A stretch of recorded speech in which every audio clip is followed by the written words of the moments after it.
Okay, welcome everybody. The hardest part of this whole process is beginning. And how do you begin something like this? Well, I have three observations. One, it's amazing what you learn from your parents that you didn't know you learned. Okay? Appropriately, I grew up in southern Illinois on the Ohio River in a house that floated in on the 37 flood. My father propped it up, propped it up on concrete blocks, and that's where we lived in. You know? We had insulation of river mud, which is really good, except when you try to nail a picture on a wall, you hear the mud falling down through the cracks. But my father grew up in a generation where if you were involved in nature at all, or you went to the woods, and he loved going to the woods, you had to come back with something. Right? You had to acquire something. You're nodding, yeah. You either come back with a brace of ducks or a brace of squirrels or something. Well, he did not like hunting and fishing. He loved being in nature. So, what did he come back with? We lived in a floodplain in Ohio. What did he come back with every Saturday? He'd leave at 7 in the morning. At 4 in the afternoon, he'd come trucking back with 75 pounds of pecans in a bag. And he had to do that because he couldn't go out and just enjoy nature. He had to bring something back. My mother's like, "What the hell are you doing? Going out there with, and then he would sit and pick them and sell them for a quarter pound or whatever." But the point is, he had to acquire something. The second thing is this course, or this what we've developed here, is not going to be a touchy-feely sort of. Do I look like a touchy-feely guy? No. It is about one thing, and that's what we want to develop. If I can find it here. Yes, we want to develop in you this. Pure descriptive prowess. Okay? Collectively and individually. That's what's important, that you have a collective mindset. You're going to join a bigger group. There are more of you than are in this room, but there's already, so this will be probably 75, 80 people involved in this enterprise of developing this pure descriptive prowess. Like, oh my God. Some of you may have some of it already, some of you may not. We don't care. Right now we're all starting from square one. What was the third thing? Oh, the third thing is, I guess, that I just turned 60. So for about 58 years, I've been interested in nature. And for about 32 of those, I've been interested in getting other people interested in nature. You ever try to convince somebody to do something they don't want to do? Right? I teach high school. It's tough. And it's getting tougher all the time. So, and I guess given that experience, we have found that, lost my quote here. Anyway, don't need it. The realm to public engagement historically is not logic, it's not, well, it's something we should do morally. It leads to the aesthetic realm, almost entirely. Okay? So, the last 10 years or so, we've been focusing on engaging people in what we call analytical aesthetics. Whew. What's that mean? It simply means pushing everything through something that you can then communicate to someone else in some meaningful way. Then they'll go, oh. And someone goes, oh, they paid attention to you. Everybody showed a pile of your grandkids' pictures to people, and they go, after about the third picture, their mind glazes over, kind of thing. Well, that's what we want to avoid. We want everything that you do to engage someone in some meaningful way. Let's see.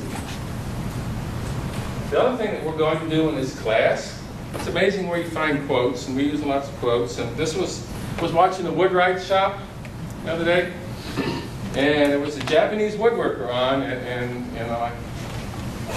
the guy said, well, how do you do what you do? And he says, how have you developed these skills? And he says, well, it's not a collection of techniques, but a group of skills that together make a type of poetry. That's the way he approached woodworking. You've seen Japanese woodworking. It's phenomenal.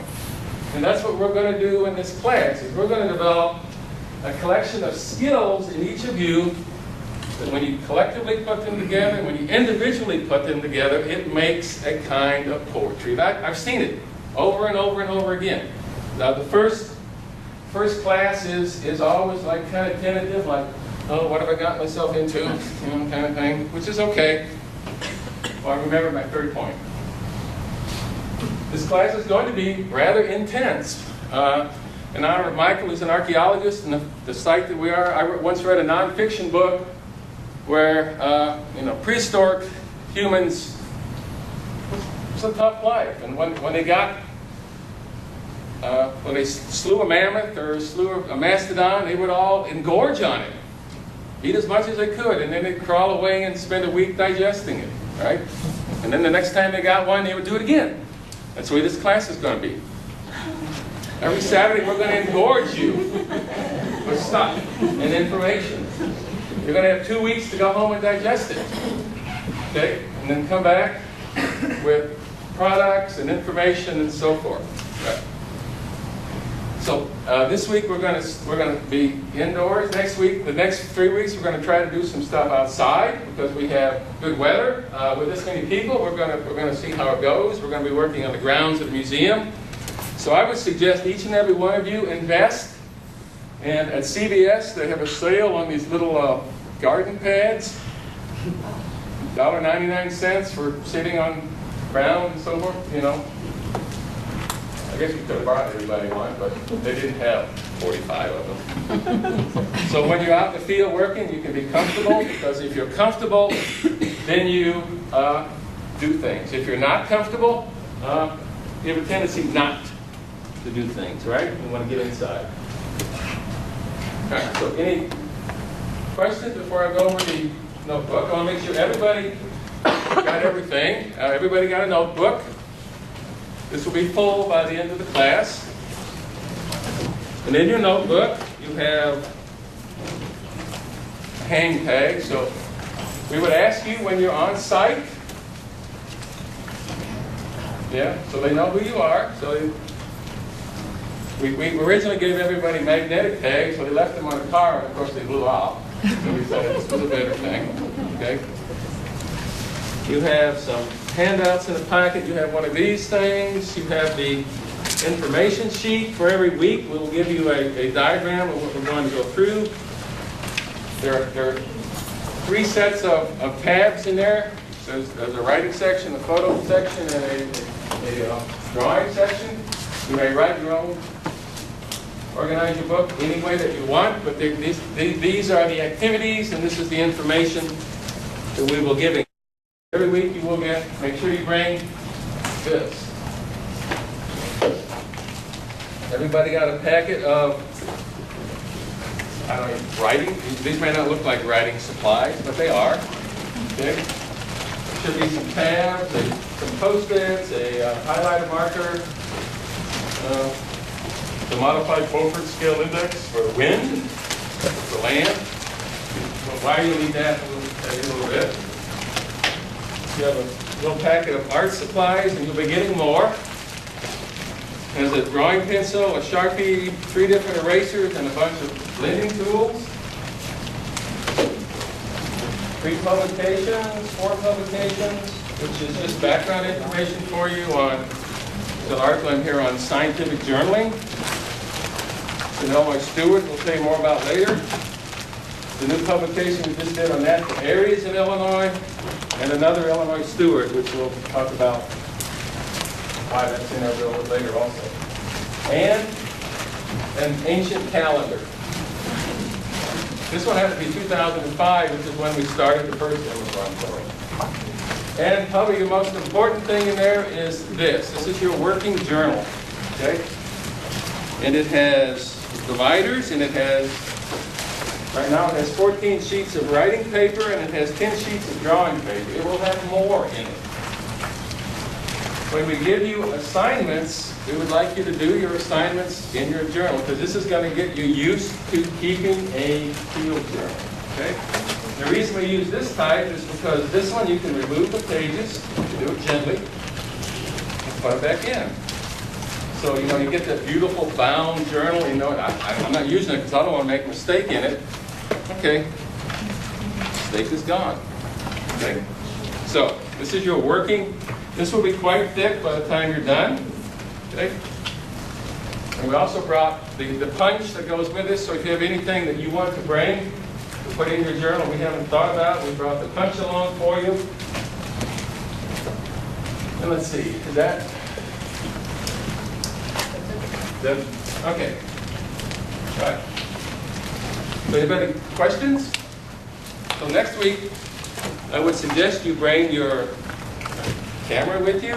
If you have drawing materials, I would suggest you bring those with you too. If you have some way you carry stuff in the field, because we're not going to go far afield, but we're going to be outdoors some of the time. Okay. Can we punch the... I'm going to give you an introduction to Emiquon, what this is about. I mean, to the Corps of Discovery, what we're talking about, and see where. The first thing you'll notice, I think, is that there's lots of quotes sitting around,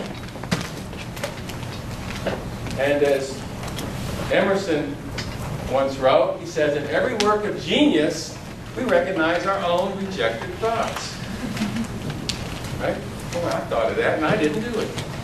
Or I thought of that, and I didn't have the skill to do it. Anybody seen all these wind turbines around here? Well, there's a new one, a spiral one, which someone invented. Well, I thought about that 10 years ago. I said, why aren't they making these spiral ones instead of these big ones? I'm not an engineer, and I didn't do it. No. They're done. So, this is an important concept that we understand that we have the collective mentality of everybody that went before us. So, we should use it. So quotes become a way to help us recapture those rejected ideas and incorporate them into our learning. Okay? That's why we use all of these quotes. And if you want these quotes, I suggest not writing them down. You simply bring your camera and you take a picture of the board every week. Then you got them. You don't have to worry about them. Because we didn't give you each one because we tried to minimize the amount of paper that we gave. So, you know, nature is a wonderful thing. Something as simple as a group of coots out on Emiquon, or a family of geese, or a family of geese. This one, 22. I'm like, holy crap, 22 babies, you know.